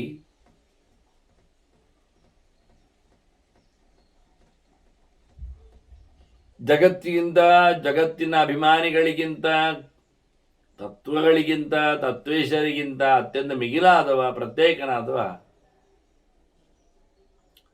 ಭಗವಂತ ಇದ್ದಾನೆ. ಕ್ಷೇತ್ರಜ್ಞಾನಾದಿ ಅವ್ಯಕ್ತಂ, ಆನಂತರ ಅವ್ಯಕ್ತಕ್ಕೆ, ಮುಖ್ಯವಾಗಿ ಅವ್ಯಕ್ತಕ್ಕೆ ಸಂಬಂಧವಾದಂತಹ ಪುರೇ ಶೇತೆ, ಈ ದೇಹದಲ್ಲಿ ಅವನಿದ್ದಾನೆ. ಆದ್ದರಿಂದ ಅವನು ಇಂದ್ರಿಯಗಳಲ್ಲಿ ಇರಲಾಗಿ, ವಾಸ್ತವವಾಗಿ ಈ ದೇಹದಲ್ಲಿ ಇರಲಾಗಿ ಅವನನ್ನು ಪುರುಷ ಅಂತ ಕರೀತಾರೆ. ತಿಳ್ಕೊಂಡದ್ದರಿಂದ ಕ್ಷೇತ್ರಜ್ಞನಾದ, ಒಳಗೆ ಉಳಿಕೊಂಡದ್ದರಿಂದ ಅವನು ಮುಖ್ಯವಾಗಿ ಪುರುಷನಾಗಿದ್ದಾನೆ. ಹೀಗೆ ಭಗವಂತನ ಚಿಂತನೆಗಳನ್ನು ಸಾಂಖ್ಯರು ಬಹಳವಾಗಿ ಹೇಳ್ತಾರೆ. ಅವ್ಯಕ್ತಂಚ ಕ್ಷೇತ್ರಂ ಸ್ಯಾತ್ ಹೇಳುತ್ತಾ, ಅದರಲ್ಲಿ ಅವನು ಕ್ಷೇತ್ರಜ್ಞ ಯಾರಿದ್ದಾನೆ, ಅವನು ಎಲ್ಲಕ್ಕಿಂತ ಬೇರೆ ಇದ್ದಾನೆ. ಅದರಿಂದ ಅನ್ಯತ್ತು ಎಲ್ಲಕ್ಕಿಂತ ಬೇರೆಯಾದದ್ದು, ಎಲ್ಲವೂ ಇರುವಂಥದ್ದು ಕ್ಷೇತ್ರ, ಅದು ಬೇರೆಯೇ. ಅದಕ್ಕಿಂತ ವಿಲಕ್ಷಣನಾದವ ಉತ್ತಮನಾಗಿದ್ದರೂ ವಿಲಕ್ಷಣನಾಗಿ ಪ್ರತ್ಯೇಕನಿದ್ದಾನೆ. ಉತ್ತಮದಲ್ಲಿಯೂ ಒಂದೇ ಗುಂಪಿನಲ್ಲಿ ಉತ್ತಮ ಅಂತ ಹೇಳಿಕೊಳ್ಳುವ ಮಾರ್ಗದಲ್ಲಿ ವಸ್ತು ಬರ್ತದೆ. ಇಲ್ಲಿ ಆಗಲ್ಲ. ಅದೋಸ್ಮಿ ಲೋಕೆ ವೇದೇಚ ಪ್ರಸಿದ್ಧ ಪುರುಷೋತ್ತಮ ಅಂತ ದೇವರು ಹೇಳಿದ್ದು ಪ್ರತ್ಯೇಕವಾಗಿ. ಅದರಿಂದ ಕ್ಷೇತ್ರ ಬೇರೆ, ಅನ್ಯ ಕ್ಷೇತ್ರಜ್ಞ. ಕ್ಷೇತ್ರಜ್ಞನಾದವನು ಬೇರೆ, ಕ್ಷೇತ್ರದಲ್ಲಿ ಇರುವವನು ಬೇರೆ, ಕ್ಷೇತ್ರಸ್ಥ ಬೇರೆ, ಕ್ಷೇತ್ರ ಬೇರೆ, ಎಲ್ಲೆಡೆ ಇರತಕ್ಕಂಥ ಕ್ಷೇತ್ರವನ್ನು ತಿಳಿದವನು ಬೇರೆ, ಅದು ಭಗವಂತ. ಆದ್ದರಿಂದ ಅನ್ಯದೇವೋಚೋ ಜ್ಞಾನಂ, ಅನ್ಯಜ್ಞೇಯಂ. ತಿಳಿಬೇಕಾದವನು ಯಾರು? 25. ಹಾಗಾಗಿ ಜ್ಞಾನದ ಕೊರತೆ ಇದೆ. ಅದನ್ನು ಸಾರವಾಗಿ ಸಣ್ಣದಾಗಿ ಕೇಳಲಿಕ್ಕೆ ಹೋಗಿ ಯಾವುದನ್ನು ತಿಳ್ಕೊಳ್ಳೋದಿಲ್ಲ ಆಗ್ತೇವೆ ನಾವು. ಅದನ್ನು ಅವ್ಯಕ್ತಂ ಕ್ಷೇತ್ರಮಿತ್ಯುಕ್ತಂ ತಥಾ ಸತ್ವಂ ತಥೇಶ್ವರಂ. ಅವ್ಯಕ್ತವನ್ನು ನಾವು ಎಲ್ಲ ಪೂರ ಕ್ಷೇತ್ರ ಅಂತ ಕರಿತೇವೆ. ಅದಕ್ಕೆ ಬಲ ಕೊಡುವವ ಯಾರು? ಅದರ ಸತ್ವ ಸಾರ ಅದು ಭಗವಂತ, ಒಡೆಯ. ಅದ ಒಡೆಯನು ಅವನೇ, ನೋಡಿಕೊಳ್ಳುವವನವನೇ ಮುಖ್ಯವಾಗಿ. ಮತ್ತೆ ಅವನಿಗೆ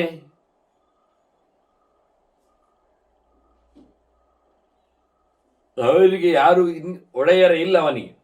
ಆದ್ರಿಂದ ಅನೀಶ್ವರಂ ಅತತ್ವಂಚ ತತ್ವಂತತ್ ಪಂಚವಿಂಶ. ಜೀವ ಅವನು ಅಸ್ವತಂತ್ರ. ಅಷ್ಟೇ ಅಲ್ಲದೆ ಅವನು ಪೂರ್ಣವಾಗಿ ತಿಳುವಳಿಕೆಗೆ ಯೋಗ್ಯನೂ ಆಗಿಲ್ಲ, ತಿಳಿದಿಲ್ಲ. ಆಗಿದ್ದ ಅವನ ಅತತ್ವನು ಮುಖ್ಯನಲ್ಲ, ಸ್ವತಂತ್ರವಾದದ್ದು ತತ್ವ. ಆದ್ದರಿಂದ ಭಗವಂತ 25ನೆಯ ತತ್ವ ಯಾವುದಿದೆ ಅದೇ ನಿಜವಾದ ತತ್ವ ಅಂತ ಚಿಂತನೆ ಮಾಡಲಿಕ್ಕುಂಟು ಅಂತ ಹೇಳುತ್ತಾನೆ. ಹೀಗೆ ಯಾರು ಚೆನ್ನಾಗಿ ತಿಳ್ಕೊಳ್ತಾನೆ ಆಗ ಅವನು ಮೋಕ್ಷಕ್ಕೆ ಯೋಗ್ಯನಾಗ್ತಾನೆ. ಯದಾತು ಬುದ್ಧ್ಯತೆ ಆತ್ಮಾನಂ ತದಾ ಭವತಿ ಕೇವಲ.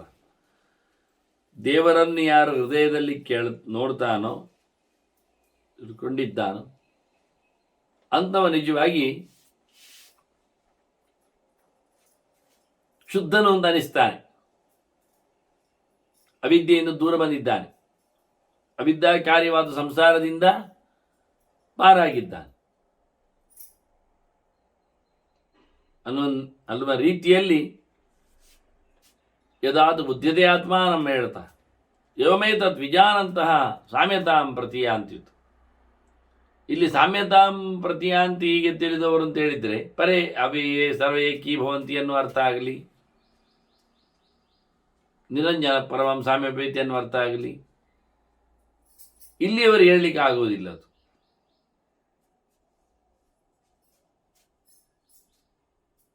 ಇಲ್ಲಿ ವಾಸ್ತವವಾಗಿ ತಿಳಿಸಿರುವಂಥದ್ದು ಸಮಪ್ರಕಾರವಾಗಿ, ಅಂದರೆ ಯಥಾರ್ಥವಾಗಿ ತಿಳ್ಕೊಂಡ, ಸಮ ಇದ್ದಾಗಿ ತಿಳ್ಕೊಂಡ ಅಂತ ಅರ್ಥ. ಅಥವಾ ಸಾಮ್ಯತಾಮ್ ಅಂತ ಹೇಳಿದ್ರು ದೇವರ ಸಮನಾಗಿದೆ, ಚತುರ್ಭುಜ ಯುಕ್ತನಾಗಿ, ಪ್ರಾಕೃತ ದೇಹ ರಹಿತನಾಗಿ, ಸತ್ಯ ಸಂಕಲ್ಪನಾಗಿ ಇರ್ತಾನೆ ಎನ್ನುವ ಅರ್ಥವು ಸತ್ಯ.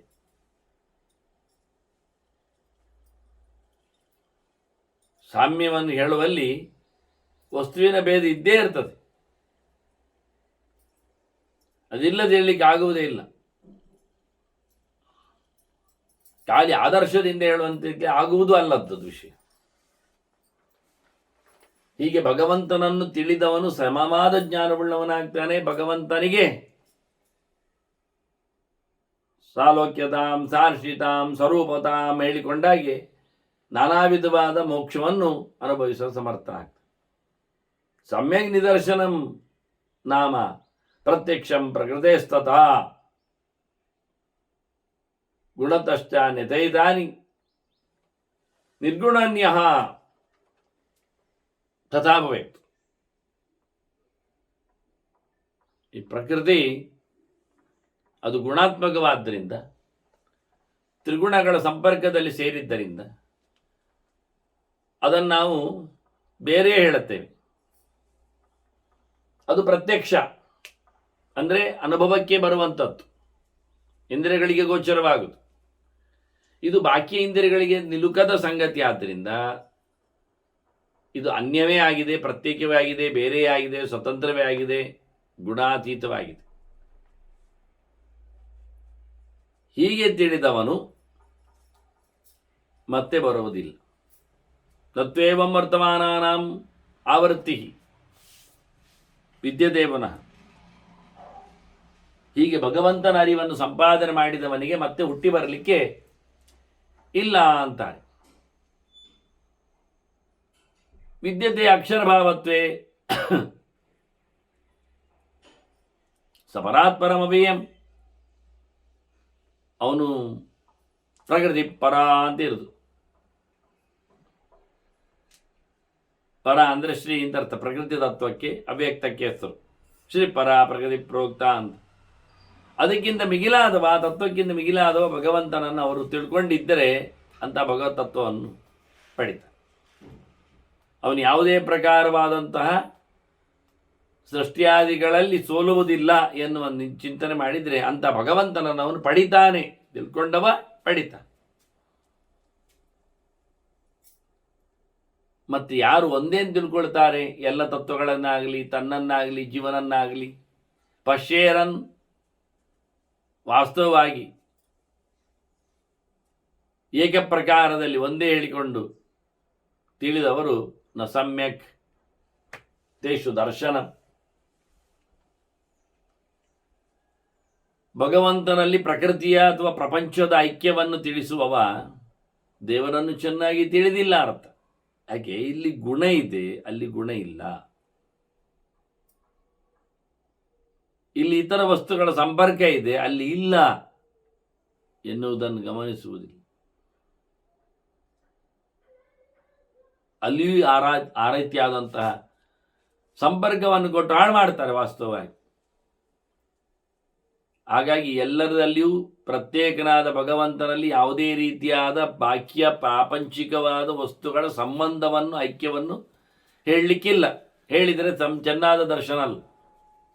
ಅವರೇನಾಗ್ತಾರೆ ಹಾಗೆ ಮಾಡಿದರೆ? ಅದನ್ನೇ ಬಡಿತಾರೆ. ವಸ್ತು ದೇವರು ಹೇಳಿದವ ವಸ್ತುವನ್ನು ಬಡಿಯು ಸಮ ಅಲ್ವಾ? ಹಾಗಾಗಿ ದೇ ಅವ್ಯಕ್ತಂ ಪ್ರತಿಬದ್ಧಂತೆ ಪುನಃ ಪುನಃ ರಿಂದಮ. ಮತ್ತೆ ಮತ್ತೆ ಅವರು ಹುಟ್ಟಿ ಬರಲಿಕ್ಕೆ ಉಂಟು. ಇಲ್ಲಿಂದ ಆಚೆ ಇರುವ ದೇವನೊಂದು ತಿಳ್ಕೊಂಡ್ರೆ ಇಲ್ಲಿಂದ ಆಚೆ ಹೋಗ್ತಾನೆ, ಮತ್ತೆ ಬರುವುದಿಲ್ಲ. ಇದೆಲ್ಲ ಅದು ಎಲ್ಲ ಒಂದೇ ಅಂತ ಹೇಳಿದವ ಇಲ್ಲೇ ಮತ್ತೆ ಬರ್ತಾನೆ. ಅದೇ ಒಂದೇ ಬಗೆಯವನಾಗ್ತಾನೆ. ಒಂದೇ ಬಗೆ ಅಂದರೆ ತಿರ್ತಾ ಇರುವುದೇ ಒಂದು ಬಗೆ ಅವನಾಗ್ತಾನೆ. ಸರ್ವಮೇತದ್ ವಿಜಾನಂತಹ ನ ಸರ್ವಸ್ಯ ಪ್ರಬೋಧನ. ಎಲ್ಲಕ್ಕೆ ಕಾರಣನಾದ ಭಗವಂತನನ್ನು ಚೆನ್ನಾಗಿ ತಿಳ್ಕೊಳ್ಳದೇ ಇರುವುದರಿಂದ ಇವೆಲ್ಲ ಒಂದೇ ಎಂದು ತಿಳಿತಾನವ. ಅದು ತಪ್ಪು. ಇದನ್ನು ಪ್ರತ್ಯೇಕವಾಗಿ ತಿಳಿಯದೇ ಇದ್ದದ್ದೇ ಅವರ ಮೋಸ. ಅವನಿಗೆ ಜ್ಞಾನ ಸಮಯ ಇಲ್ಲ. ಹಾಗಾಗಿ ಎಲ್ಲವನ್ನು ಚೆನ್ನಾಗಿ ಗಮನಿಸಿ, ಇದು ಪ್ರಾಕೃತವಾಗಿದೆ, ಇದು ಪ್ರಕೃತಿಗೆ ಸಂಬಂಧಪಟ್ಟಿದೆ, ಗುಣತ್ರಯದ ವ್ಯವಸ್ಥೆ ಇಲ್ಲಿದೆ, ಈ ರೀತಿಯಾಗಿ ಚೆನ್ನಾಗಿ ತಿಳಿದವ ಅವನೆಲ್ಲವನ್ನು ತಿಳಿದ ಹಾಗೆ. ಇಲ್ಲದಿದ್ದರೆ ದೇವರ ಚಿಂತನೆ ಇಲ್ಲದವ ಇದೆಲ್ಲ ಒಂದೇ ಅಂತ ಹೇಳಿಕೊಳ್ಳುವ ಮೂಲಕ ವ್ಯಕ್ತಭೂತ ಭವಿಷ್ಯಂತ. ಮತ್ತು ದೇಹವನ್ನು ಹುತ್ತಿ ಬರ್ತಾನೆ ಪಡೆದು. ವ್ಯಕ್ತವಾದದ್ದು ಅಂದರೆ ದೇಹ ಕಾಣುವಂಥದ್ದು, ಅವ್ಯಕ್ತವಾದದ್ದು ಖಾಲಿ ಜೀವನ ವ್ಯವಸ್ಥೆ. ಹಾಗಾಗಿ ಮತ್ತೆ ಪುನಃ ಇಲ್ಲಿ ಕಾಣಿಸಿಕೊಳ್ಳುತ್ತಾನೆ, ಕಾಣಿಸಿಕೊಳ್ಳುವಂತೆ ದೇಹ ಹೊತ್ತು ಬರ್ತಾನೆ. ಹೀಗಾಗಿ ಇಡೀ ಜಗತ್ತಿನ ಬಂದ ಬಳಿಕ ವ್ಯಕ್ತ ಪ್ರಪಂಚಕ್ಕೆ ಅವನು ಸಿಗಿ ಬೀಳ್ತಾನೆ. ವ್ಯಕ್ತಸ್ಯ ವಶವರ್ತಿನ, ಮತ್ತೆ ಹೊರ ಹೋಗ್ಲಿಕ್ಕೆ ಬರುವುದಿಲ್ಲ ಅವನಿಗೆ. ತಪ್ಪು ಸಮಾಧಾನದಿಂದ ಅವನು ತಪ್ಪಾಗಿ ಹುಟ್ಟಿ ಬರ್ತಾನೆ.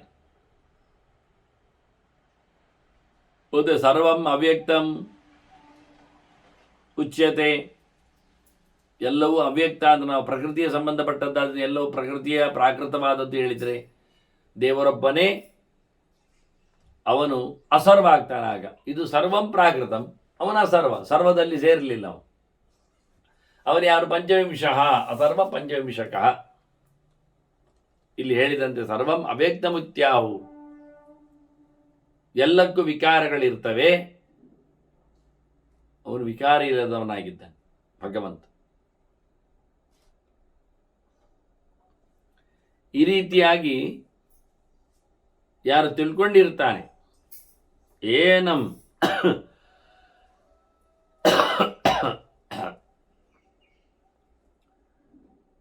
ಅಭಿಜಾನಂತಿ, ಎಲ್ಲ ಪ್ರಕಾರ ತಿಳ್ಕೊಳ್ತಾನೆ. ನಭಯಂ ತೇಷು ವಿದ್ಯತೆ, ಅವರಿಗೆ ಸಂಸಾರ ಇರುವುದಿಲ್ಲ. ಭಯ ಅಂದರೆ ಸಂಸಾರ, ಭಯ ಅಂದರೆ ಭಯ, ಹೌದು, ಹೆದರಿಕೆಯಿಂದ.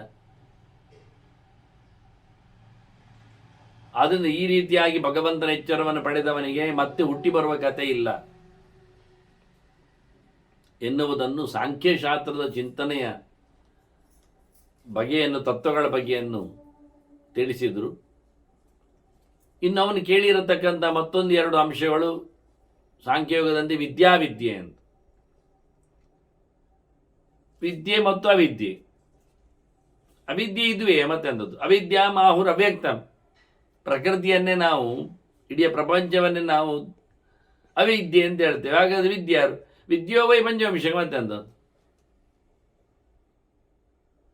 ಸರ್ಗಸ್ಥಿತಿಗಳಿಗೆ, ಸರ್ಗ ಪ್ರಳಯ ಧರ್ಮಿಣಿ, ಮುಖ್ಯವಾಗಿ ಅವಿದ್ಯೆ ಅದು ಹುಟ್ಟುತ್ತದೆ, ಸಾಯ್ತದೆ ಅನ್ನತಕ್ಕಂಥ ಧರ್ಮದ ಪ್ರವೋಕ್ ಮಾಡ್ತದೆ. ಈ ರೀತಿಯಾಗಿ ಹುಟ್ಟು ಸಾವುಗಳ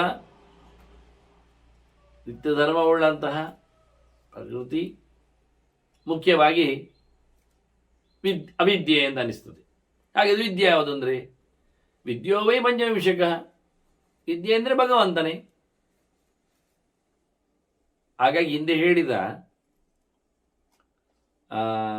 ಸಾಂಖ್ಯಯೋಗಗಳ ಬಗ್ಗೆ ಹೇಳುವಲ್ಲಿ ಅಸರ್ವ, ಸರ್ವ, ಅವ್ಯಕ್ತ, ವ್ಯಕ್ತ, ಹಾಗೆಯೇ ಹಿಂದೊಮ್ಮೆ ಹೇಳಿದ ಅಕ್ಷರಗಳು ಅದು ಮುಂದುವರುತ್ತದೆ. ಇನ್ನೊಮ್ಮೆ ಇಲ್ಲಿ ನಡುವೆ ಸೇರಿಕೊಂಡದ ವಿದ್ಯೆಗಳು, ಅದನ್ನು ಅವಿದ್ಯೆ ಅದು ಪ್ರಪಂಚದ ನೆಲೆಯಲ್ಲಿ ನೋಡಿಕೊಂಡಾಗ ಶುದ್ಧವಾಗಿ ಜ್ಞಾನಸ್ವರೂಪನಾಗಿ ತಿಳಿಯಬೇಕಾದ ಸಂಗತಿಯಾಗಿರುವವನು ಭಗವಂತ ಅಂತೇಳಿ ವಿದ್ಯೋ ವೈ ಮತ್ತು ಪುನಃ ಪಂಚವಿಂಶಕ ಅಂತ ತಿಳಿಸುವ ಮೂಲಕ ಅವನಿಗೆ ಸರ್ಗಪ್ರಳಯ ನಿರ್ಮುಕ್ತ.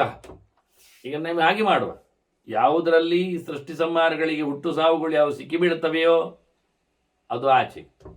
ಸೃಷ್ಟಿ ಸಾವುಗಳ ವಿಕಾರ ಇಲ್ಲದೆ ಯಾರಿರ್ತಾನೆ ಅಲ್ಲ, ಮುಕ್ತರು ಮೊದಲಿದ್ರಲ್ಲ ಸೃಷ್ಟಿ ಸಂಹಾರಗಳಿಗೆ ಬದ್ಧರಾಗಿ. ಬ್ರಹ್ಮನು ಹಾಗೆ ಅಲ್ವಾ, ಈಗಿದ್ದಾನೆ. ಇದು ತಾನು ತನ್ನ ಕೊನೆಯ ಆರತಿಯ ಬಗ್ಗೆ ತೆರಳುತ್ತಾನವನು. ಹೀಗೆ ಲೋಕವೇ 2 ಪ್ರಕಾರದ ಇರಲಿಕ್ಕೆ ಹೋಗಿ ಸೃಷ್ಟಿ ಸಂಹಾರಗಳಿಗೆ ನಿಲುಕದವನಾಗಿ ತಿಳಿಯಬೇಕಾದವನು ಶಾಸ್ತ್ರ ವೇದ್ಯ ಅನ್ನೋದು ಭಗವಂತ ಅಂತೇಳಿ ವಿದ್ಯೆಯ ಸೊಲ್ಲುಗಳನ್ನು ಸುಲಭವಾಗಿ ಮೊದಲು ಬಿಡಿಸ್ತಾ ಮತ್ತೆ ಅದರ ಚಿಂತನೆಗಳನ್ನು ವಸಿಷ್ಠರು ಹೇಳುತ್ತಾರೆ. ಅವನು ಒತ್ತಟ್ಟಿಗೆ ಜನಕ್ಕೆ ಪ್ರಶ್ನೆ ಮಾಡಿಕೊಂಡಿದ್ದರಿಂದ ನೇರ ಉತ್ತರಗಳನ್ನೇ ಅವರು ಒಂದರ ನಂತರದಲ್ಲಿ ಒಂದು ಹೇಳಿದ್ದೇನೆ ಅಂತ ಕರಾಳನಿಗೆ ತಿಳಿಸಿಕೊಟ್ಟಿದ್ದಾರೆ. ಮತ್ತೆ ಉಳಿದ ಸಂಗತಿಗಳನ್ನು ಕೇಳುವ ವಂದನೆಗಳೊಂದಿಗೆ ಶ್ರೀಕೃಷ್ಣಾರ್ಪಣಮಸ್ತು. ನಾರಾಯಣ ನಾರಾಯಣ ನಾರಾಯಣ.